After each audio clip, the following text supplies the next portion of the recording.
சங்கீதம் 80வது சங்கீதத்தில் பாசமானவர்கள் கர்த்தருடைய வார்த்தையை பார்க்கிறார்.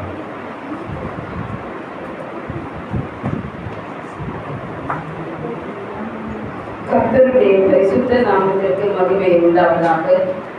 நாம் வாசித்த 80ஆம் சங்கீதம் 1 முதல் 19 வசனங்கள் வரைக்கும் கொடுக்கப்பட்டிருக்கிறது. இஸ்ரவேலின் ஆதி மேன்மையான ஆசீர்வாதங்களுக்காக செபிக்கிறதான காரியங்களை தான் இந்த வேத பகுதியிலே நாம் பார்க்கிறோம். இந்த வேத பகுதியிலே சாட்சி விளக்குபடி சோசானின் எது என்கிறதான வாத்தியத்தில் ராக தலைவனுக்கு உபயோகிக்கப்பட்ட ஆசாம்பினுடைய சங்கீதமாக இருக்கிறது. உடன்படிக்கையின் நீடி மலர்கள் என்பதை குறித்துதான் இந்த வேத பகுதியிலே சொல்லப்பட்டிருக்கிறது. இஸ்ரவேல் புத்திரர்கள் சிறையிருப்பில் இருக்கும் பொழுது இந்த சங்கீதம் எழுதப்பட்டிருக்கிறது. தேவனுடைய பிரசன்னம் இஸ்ரவேல் புத்திரரோடு இருக்க வேண்டும் என்று தேவ ஜனங்களுக்கு கர்த்தர் கிருபை இரக்கத்தையும் காண்பிக்க வேண்டும் என்று மிகுந்த துன்பத்தில் இருக்கிறதான பிள்ளைகளுக்காக கர்த்தரை நோக்கி செபிக்கிறதான வேத பகுதி தான் நாம் வாசிக்கப்படுதான இந்த சங்கீத பகுதியாக இருக்கிறது. இந்த சங்கீத பகுதியிலே நம்முடைய தியானத்திற்கென்று நாம் எடுத்துக்கொண்டதான வசனம் 80ஆம் சங்கீதம் 8-9 வசனங்களை நாம் வாசிப்போம். நீர் எகிப்திலிருந்து ஒரு திராட்சை கொடியை கொண்டு வந்து ஜாதிகளை துரத்திவிட்டு அதை நாட்டினீர், அதற்கு இடத்தை ஆயத்தப்படுத்தினீர், அது வேறொன்று தேசமெங்கும் பறந்தது. ஹல்லேலூயா. எகிப்திலிருந்து ஒரு திராட்சை கொடியை கொண்டு வந்து ஜாதிகளை துரத்திவிட்டு அவைகளை நாட்டினீர். திராட்சை கொடி என்று சொல்லும் பொழுது இஸ்ரவேல் புத்திரரை குறிக்கிறது. எகிப்து தேசத்திலே அடிமைத்தனத்திலிருந்து அவர்களை விடுவித்து கானான் தேசத்திற்கு நேரே வழிநடத்தி செல்லும் பொழுது கானான் தேசத்து குடிகளை துரத்திவிட்டு இஸ்ரவேல் ஜனங்களை கானான் தேசத்திலே தேவனாகிய கர்த்தர் நாட்டினார். கானான் தேசத்திலே 12 கோத்திரத்தாருக்கும் இடத்தை ஆயத்த பண்ணினார். அவைகள் எல்லாரும் வேரூன்றி தேசம் எங்கும் பறந்தது என்று பார்க்கிறோம். ஹல்லேலூயா. இஸ்ரவேல் ஒரு தேசமாக விளங்கத்தக்கதாக தேவனாகிய கர்த்தர் கிருபை செய்தார். எகிப்திலிருந்து ஒரு திராட்சை கொடியை கொண்டு வந்து என்று பார்க்கிறோம். இஸ்ரவேல் புத்திரர் எதற்காக எகிப்து தேசத்திலே அவர்கள் வாசம் பண்ணுகிறார்கள், ஏன் வாசம் பண்ணுகிறார்கள் என்று பார்க்கும்போது முற்பிதாவாகிய ஆபிரகாம், ஈசாக்கு, யாக்கோபு என்பவர்களுக்கு தேவனாகிய கர்த்தர் வாக்குத்தத்தமான ஒரு ஆசீர்வாத பூமியாக கானான் தேசத்தை சுதந்திரமாக கொடுத்தார்.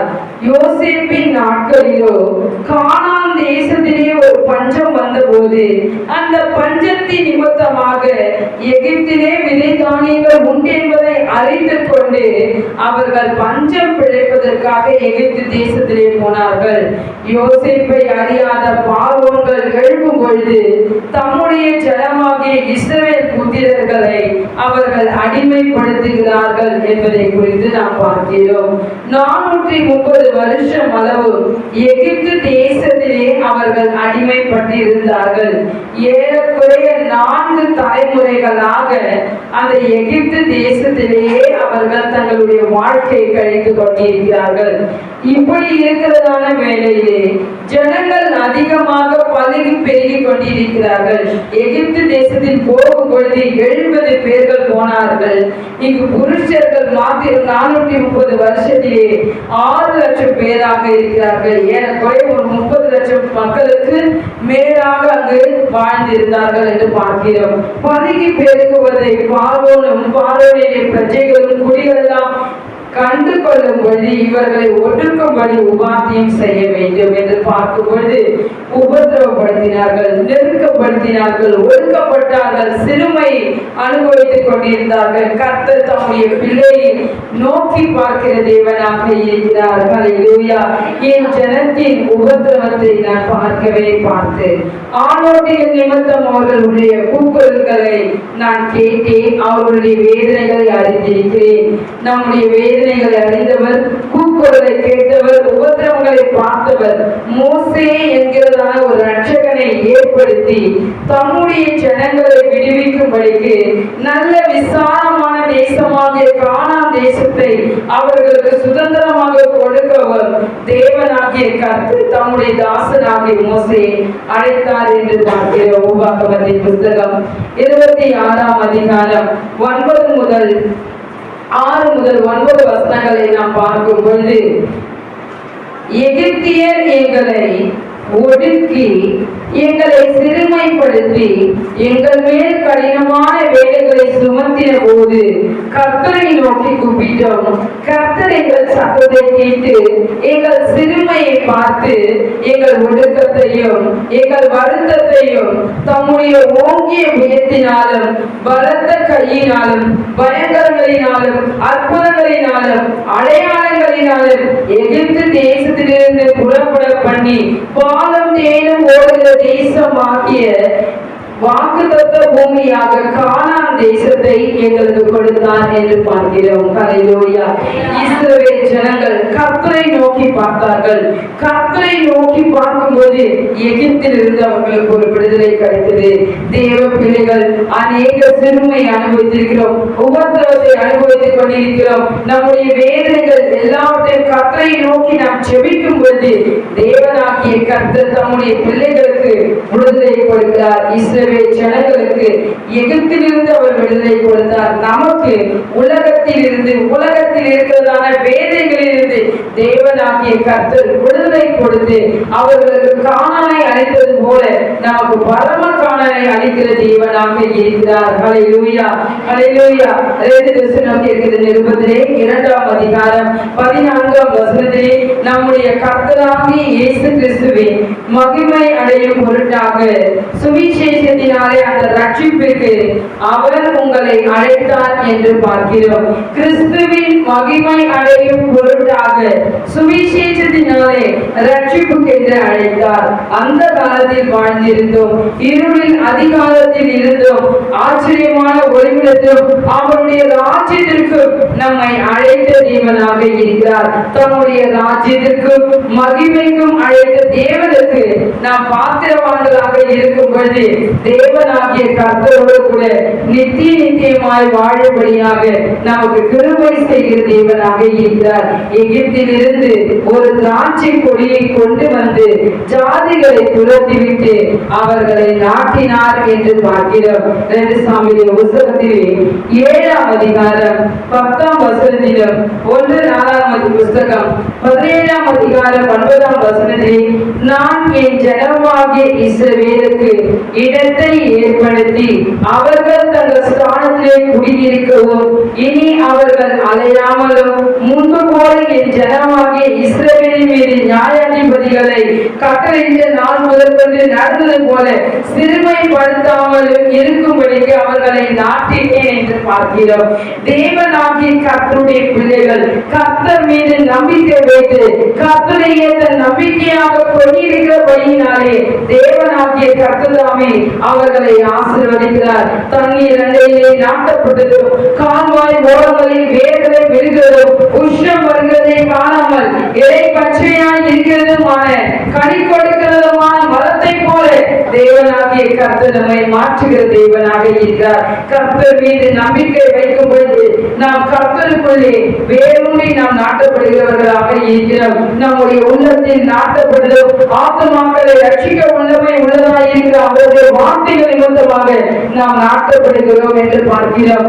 தேவனுடைய ஆலயங்களிலே நாட்டப்பட்டவர்கள் எந்த நாளிலும் செழித்திருப்பார்கள் என்று பார்க்கிறோம். ஆக தேவனாகிய கர்த்தருடைய பிள்ளைகள் எகிப்தில் இருந்து ஒரு திராட்சை கொடியை கொண்டு வந்து அவைகளை நாட்டினார், ஆயத்தப்படுத்தினார், இடத்தை அவர்களுக்கு அவர்களுக்கு ஆயத்தப்படுத்தினீர் என்று பார்க்கிறோம். தேவனாகிய கர்த்தர் தம்முடைய பிள்ளைகளுக்கு என்று கானான் தேசத்தை சுதந்திர பாகமாக கொடுத்தார். 105 சங்கீதம் 11 வசனத்திலே உங்கள் சுதந்திர பாகமான கானான் தேசத்தை தருவேன் என்று பார்க்கிறோம். ஹல்லேலூயா, ஹல்லேலூயா, ஹல்லேலூயா. மோசே தலைவன் மரிப்பதற்கு முன்பாக கர்த்தர் மோசேக்கு சொல்லியிருந்தார், உனக்கு முன்பாக நிற்கிற நூனின் குமாரன் யோசுவா கானான் தேசத்தில் பிரவேசிப்பான், அவனை திடப்படுத்தி அவனே இஸ்ரவேலுக்கு சுதந்திரத்தை பங்கிடுவான் என்று பார்க்கிறோம். ஹல்லேலூயா, ஹல்லேலூயா, ஹல்லேலூயா. தேவனாகிய கர்த்தருடைய பிள்ளைகள் தேசத்தை பங்கிடுவாய், பலன் கொண்டு திடமனதாய் இரு என்று கர்த்தரை யோசுவாவிடத்திலே சொல்லியும் இருக்கிறார் என்று பார்க்கிறோம். ஆக தேவனாகிய கர்த்தர் அவர்களிலும் இஸ்ரவேல் ஜனங்களிலும் பலத்த பெரிய ஜாதிகளை முன்னிட்டு துரத்தி அவர்களை அழைத்துக் கொண்டு சென்றதான கானான் தேசத்திலே சுதந்திரங்களை அவர் கொடுத்தார் என்று பார்க்கிறோம். தேவன் சுதந்திரித்துக் கொள்ளுகிறதான தேசத்திலே உன்னை மென்மேலும் அவர் ஆசீர்வதிக்கிற தேவனாக இருக்கிறார். உனக்கு நன்மை செய்து உன்னுடைய பிதாக்களை பார்க்கிலும் தேவனாகிய கர்த்தர் உனக்கு கொடுக்கிற தேசத்திலே வர்த்திக்கப்படுகிற தேவனாக இருக்கிறார். நம்முடைய குடியிருப்பு பரலோகத்தில் இருக்கிறது. அங்கிருந்து கர்த்தராய் இருக்கிறதான இயேசு கிறிஸ்து என்னும் இரட்சகர் வர எதிர்பார்த்து கொண்டிருக்கிறோம். நம்முடைய அற்பமான சரீரத்தை தம்முடைய மகிமையான சரீரத்துக்கு ஒப்பாக மறுரூபப்படுத்துவார் என்று பிலிப்பியரிலே 3 அதிகாரம் 20-21 வசனங்களிலே சொல்லப்பட்டிருக்கிறது. நமக்கு ஒரு ஸ்தலத்தை அவர் ஆயத்தப்படுத்தி இருக்கிறார்.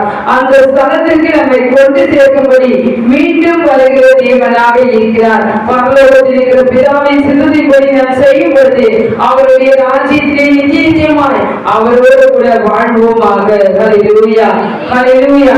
இடத்தை ஆயத்தப்படுத்தின தேவன் வேரூன்றி படர்ந்தது என்று பார்க்கிறோம். தேசம் எங்கும் படரும்படியாக தேவனாகிய கர்த்தர் நமக்கு கிருபை செய்கிறார். யாக்கோபே உன் கூடாரங்களும் இஸ்ரவேலே உன் வாசஸ்தலங்களும் எவ்வளவு அழகானவைகள். அவைகள் பரவி போகிற ஆறுகளைப் போலவும் நதியோரத்தில் நாட்டப்பட்ட கேது விருட்சங்களைப் போலவும் தேவனாகிய கர்த்தர் தாமே நம்மை செய்கிற தேவனாக இருக்கிறார். யாக்கோபு வேர்பற்றி இஸ்ரவேல் பூத்து காய்த்து பூமியின் பலனாலே நிரப்பப்படுகிறது என்று பார்க்கிறோம். தேவனாகிய கர்த்தர் தாமே இஸ்ரவேலுக்கு பணியை போடுகிறவர், நீதி புஷ்பத்தை போல செழிக்க செய்கிறவர்.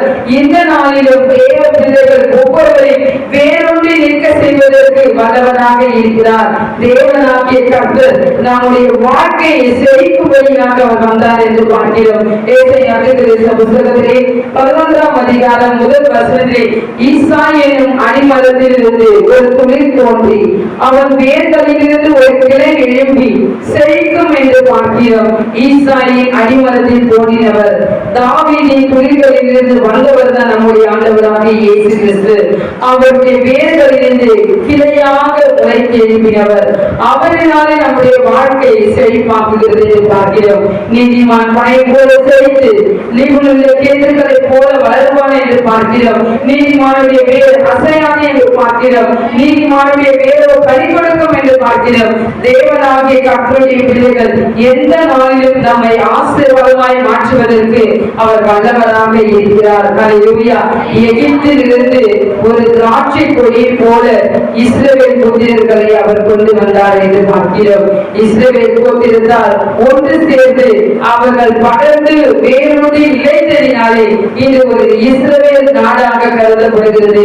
தேவனாகிய கர்த்தருடைய பிள்ளைகள் இந்த உலகத்தில் இருந்து நம்மை வேறு பிரித்து அவருடைய ராஜ்யத்திற்கும் அவருடைய மகிமைக்கும் நம்மை பாத்திரவான்களாக உருவாக்கினார் என்று பார்க்கிறோம். பரிசுத்த ஆவியானவருடைய துணையை கொண்டு உலகம் எங்கும் நாம் அவருக்கு என்று சாட்சிகளாக இருக்கிறோம். இஸ்ரவேலிலே நாங்களும் எங்களுக்கு விரோதமான பிள்ளைகளும் அற்புதங்களாகவும் அடையாளங்களாகவும் இருக்கிறோம். தேவனாகிய கர்த்தருடைய பிள்ளைகள் நம்மையும் தேவனாகிய கர்த்தர் வேரூன்றி படர்ந்து மிக பெரிதான ஒரு மரத்தை போல் ஆக்குவதற்கு வல்லவனாக இருக்கிறார். கர்த்தர் இந்த சங்கீத உறுதி கொடுத்து நம் கரங்களை தட்டி தேவனாவது மகிழ்ப்படுவோம். Praise the Lord, praise the Lord, praise the Lord.